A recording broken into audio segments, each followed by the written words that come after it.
안상홍님 진리책자 엘리야와 마지막 교회 제2장 하나님의 인. 예수님의 몸이 하나님의 인, 우리를 죄에서 구속한 이는 금이나 은이나 보석 같은 물질로 된 것이 아니다. 하나님께서는 예수님의 몸으로 인이 되게 하신 것이다. 누구든지 6월절 어린 양의 피만 먹고 마신다면 생명이 있으며 영생에 들어갈 특권이 있는 것이다. 혹은 말하기를 우리도 예수님의 피를 믿는다고 한다. 이런 말은 예수 그리스도라는 명칭을 가진 교회는 다 그와 같은 말을 한다. 그러나 실지와 맞지 않으면 모두가 다 거짓과 이단이 되는 것이다. 우상이라는 것은 다른 것이 아니다. 실지대로 행하지 아니하고 사람의 뜻대로 행하는 것이 실물의 우상인 것이다. 진정한 예수님의 피를 믿는 것은 주님의 가르치신 말씀을 따라 6월절 성만찬 예식만 구속의 인이 되는 것이다. 예수님은 최후의 6월절 성만찬 예식에서 잔을 드시사 말씀하여 가라사대, 이 잔은 내가 너희 구속을 위하여 흘리는 언약의 피니라 하시며 인을 쳐놓으신 것이다. 출애굽할 당시의 6월절 양의 피로 인하여 구속함을 받는 것은 신약시대에 있을 거울이었는데, 구약시대의 거울을 봄으로 실물의 완전한 6월절로 말미암아 구원을 받는 것을 알게 되는 것이다. 에스겔 선지자도 마지막 재앙에서 구원함을 받을 백성들이 6월절 양의 피로 구속의 표를 받고 재앙 변할 것을 보았던 것이다. 화이트보이는 위에 성경절에 대한 예언을 다음과 같이 기록하였다.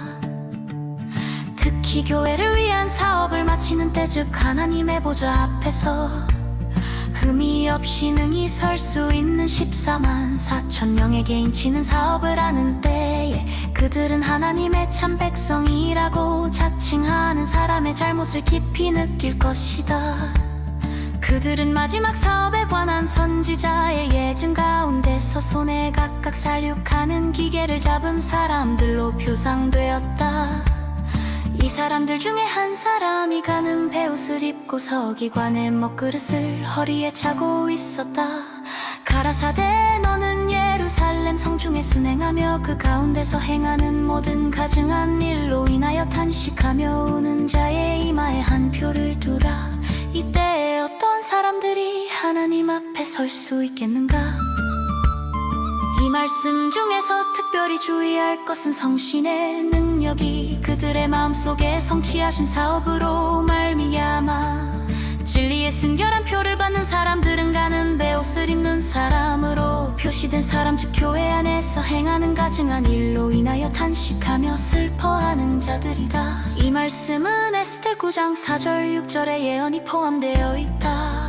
또 기록하기를 하나님의 백성들의 이마에 지킬 살아계신 하나님의 인이 무엇인가? 그것은 사람의 눈으로 보지 못하나 천사는 읽을 수 있는 표이다.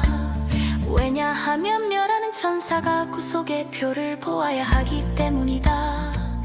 또 기록하기를 얼마 후에 하나님의 자녀된 각 사람은 하나님의 인이 지켜지게 될 것이다. 오, 그것이 우리의 이마에 지켜졌으면 천사가 하나님의 종들의 이마에 인을 치러 갈 때 지나쳐 버림을 당한다는 생각을 누가 견딜 수 있을까 하였으니, 만일의 안식일이 하나님의 인이 될 것 같으면 벌써 하나님의 인들을 맡고 있는 도중이 되어야 할 터인데, 화이트보인 자신도 아직 인을 받지 못하고 말하기를 얼마 후에 하나님의 자녀된 각 사람은 하나님의 인이 지켜지게 될 것이다. 오, 그것이 우리의 이마에 지켜졌으면 하는 말의 뜻을 깨달아야 할 것이다. 화이트보이는 하나님의 인을 구속의 표라고 하였다. 구속의 표는 거룩한 도성에 들어갈 특권인 것이다. 이 특권은 6월절 어린 양의 피로 그 옷을 바는 자라야 구속의 표를 받게 되는 것이다. 멸하는 천사가 이 구속의 표를 보고 넘어가 표 없는 자에게 재앙을 내리는 것으로 표시한 것은 옛날 출애굽 당시의 6월절 어린 양의 피가 구속의 표가 된 것 같이 남은 백성들에게도 십자가를 기념하는 6월절 어린 양의 피가 구속의 표, 곧 하나님의 인이 되어 마지막 재앙에 멸하는 천사로 하여금 볼 수 있는 구속의 인이 되는 것이다.